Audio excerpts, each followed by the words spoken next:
You know it's a stacked month when my beloved Death Clock's comeback didn't even make the list. No! Drink the bleach! These are my favorite metal albums of August, starting with Exmortus and Necrophony. The darkness from the light, evil thoughts consume my mind, my soul to become dead. Now, I've had a bit of a rocky ride with Exmortus over the past few years. I loved 2016's anthemic Ride Forth, but after the lineup changes, 2018's The Sound of Steel left me feeling pretty disenchanted. Thankfully, with Necrophony, it seems like the band has restabilized and recalibrated to bring out all of the best qualities of their sound with a reinvigorated energy.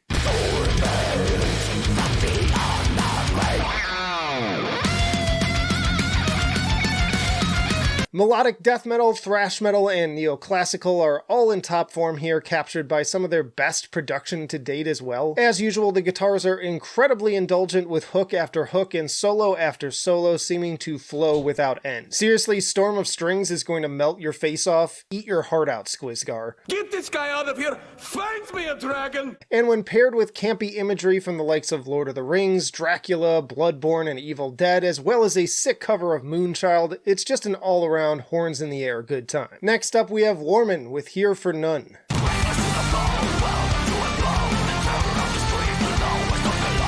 Featuring Jan Veerman of Children of Bodom, this album is very much in the same spirit. From the riffs and triumphant synths right down to the vocals, these songs could have come right off of Hate Crew Death Roll. And it sure doesn't hurt that vocalist Petri Lindroos of Ensephirum also has a similar delivery.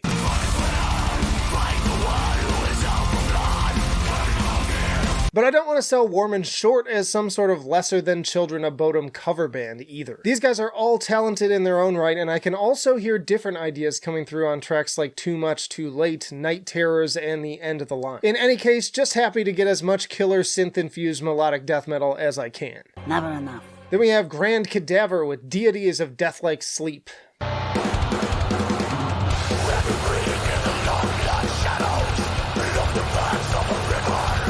Another project featuring Michael Stanne of Dark Tranquillity on vocals, he is a busy guy, alongside current and former members of Tiamat, Catatonia, and others. This is a delicious singularity of Swedish death metal indeed. And while Stanne blew us away with his more melodic side on the Halo effect last year, Grand Cadaver finds him at his most aggressive, with rollicking D-beats and waves of HM2 distortion conjuring comparisons to the likes of Entombed and At the Gates.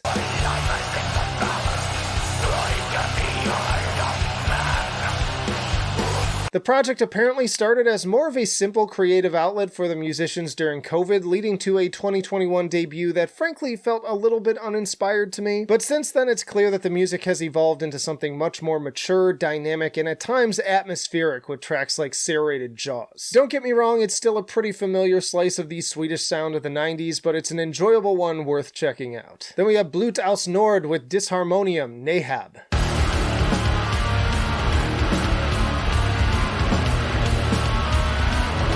The French experimental black metal giants are back with part 2, continuing the tumble down the rabbit hole of last year's undreamable abysses. Much like their 777 series, it's very clear that these albums are spawned from the same conceptual framework, in this case surrounding the worlds of H.P. Lovecraft. But there are some differences as well, with Nahab sounding somehow even more nightmarish in its seemingly formless void.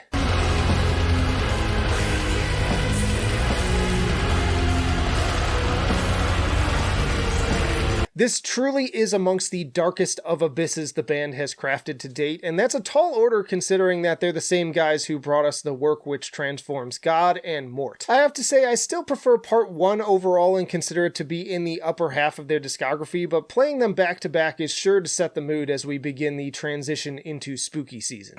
Don't open the door for strangers. Be sure to check out my Blut aus Nord tier list for my thoughts on all of their albums. Then we have Cataclysm with Goliath.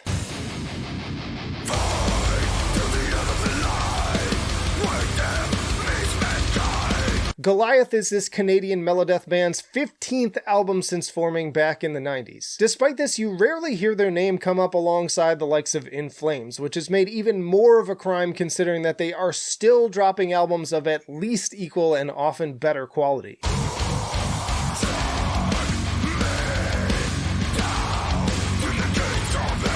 This is some damn fine riffage, very much in line with the big Swedish bands, sometimes fast and ferocious like At the Gates, others more lumbering and warlike in the vein of Amon Amarth, making for some very engaging pacing that always seems to know when it's time to switch things up. Maybe one day I'll do a discography ranking for these guys, but for now, just know that this is as good an album as any to jump right in, and you should. Y'all, I still have plenty more albums to go, but if you're enjoying the video so far, do hit the like button and comment your own favorites as we continue. But next up, we have Ringworm with Seeing Through Fire.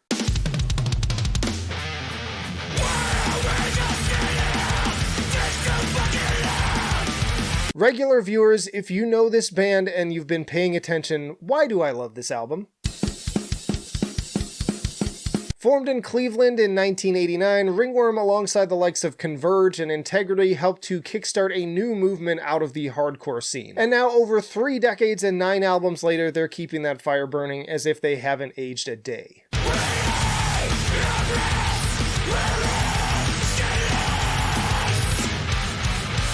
Metal has always been an angry genre, but few albums so fully capture the sound of pure angst set ablaze. This is the soundtrack to a riot. I press play, and even in my living room, all I can hear are sirens, shattering glass, and burning cars. No solace, no quarter, no mercy, indeed. Then we have Orbit Culture with Dissect.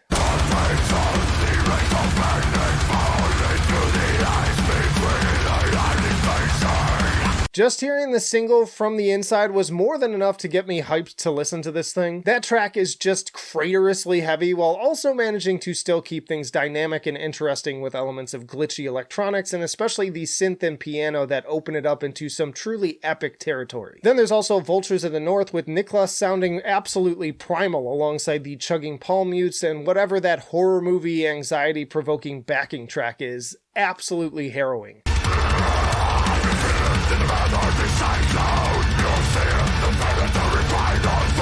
Fantastic album that engages me all the way thanks not only to the heaviness but also again dynamic progressive songwriting that keeps you guessing. I do continue to have some issues with the more yarly vocal sections, but these are pretty minor and aren't enough to drag down the otherwise impressive performances. Furthermore, there are enough special little touches here to show growth for the band and make this album stand out in a year packed with great releases. Then we have No Life with Delinquent.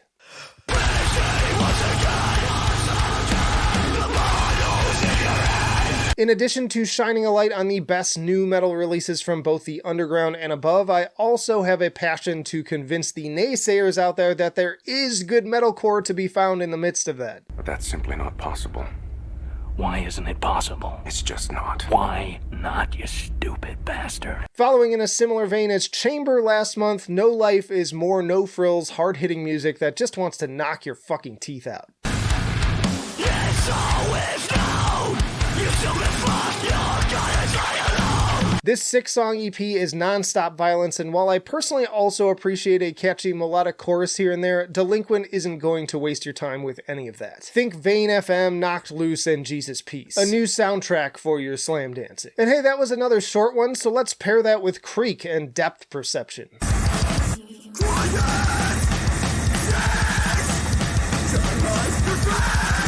More pissed off metalcore, pretty impressive for a debut at that. I can see why Prosthetic Records already snatched them up. And while they may not be flashy, they still managed to make for a pretty interesting listen, weaving in elements of mathcore, noise, and post-hardcore on tracks like Doomed and Restless Dreams.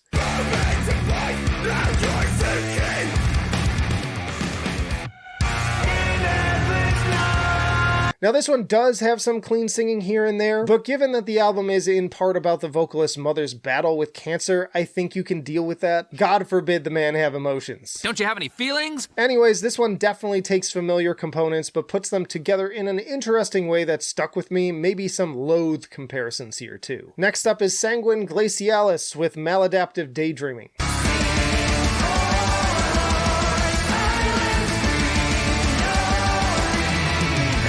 Time for another real journey of an album. Listening to this Montreal band is more like attending a Broadway musical. Compositions stand first and foremost on a mesmerizing foundation of jazz and classical music, only to throttle you with the metal elements when you least expect it. The press release describes vocalist Maud Taberge as equal parts soprano, banshee, and maestro on the keys, and I couldn't put it any better myself.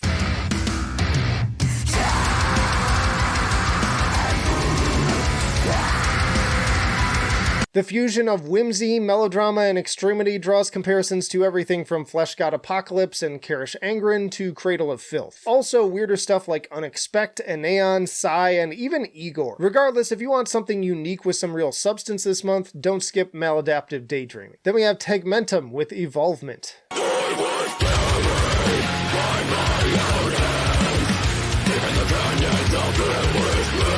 Vocalist Chelsea Murphy is having quite a year, first blowing me away with Dawn of Ouroboros, and now again with this more technical death metal project including drummer Andrew Baird of Fallujah. Comparisons to Entheos seem appropriate with their mixing of complex progressive death metal with more melodic moments as well. Now that I think about it, a Chelsea Chaney collab would absolutely slap, but we do get an appearance from Covet's Yvette Young on Accolades.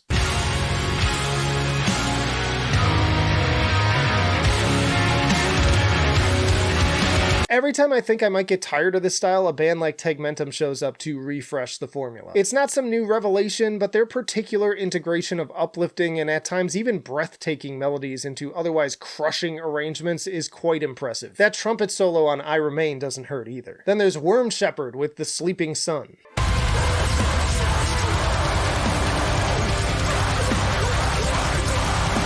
Once more, Worm Shepherd totally bodies the more popular deathcore album dropping the same month. Don't get me wrong, the Humanity's Last Breath album is plenty heavy, but as far as songwriting and overall presentation goes, this easily takes the win for me. Between the disgusting vocal performance and gorgeous symphonic elements, this is the perfect mix of many of my favorite elements.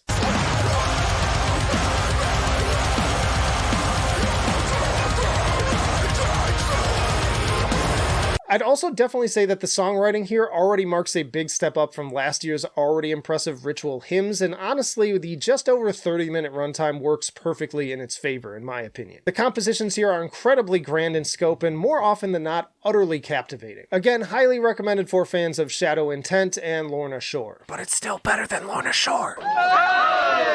And then finally, my favorite metal album of August goes to Horrendous with Ontological Mysterium. Bring me back, but I'll keep on climbing. I already loved how this band expanded on their sound with the incredible Idol in 2018, but nothing could have prepared me for this intro with those almost Queen-like harmonized guitars. And then going into the even more progressive riffing and clean vocals from there, it very much feels as if these Philly boys have been listening to some Cynic and Alkaloid. Hell, with where they're at with this one, I could see them opening for Between the Buried and Me.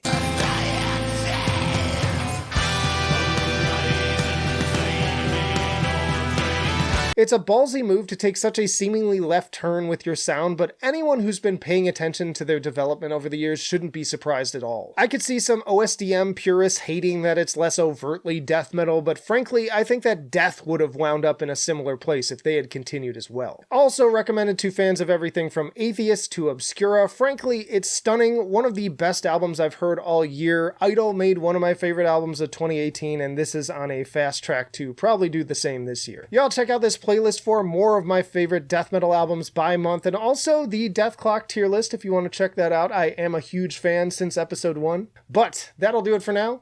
Flight of Icarus signing off. I will see you in the trenches.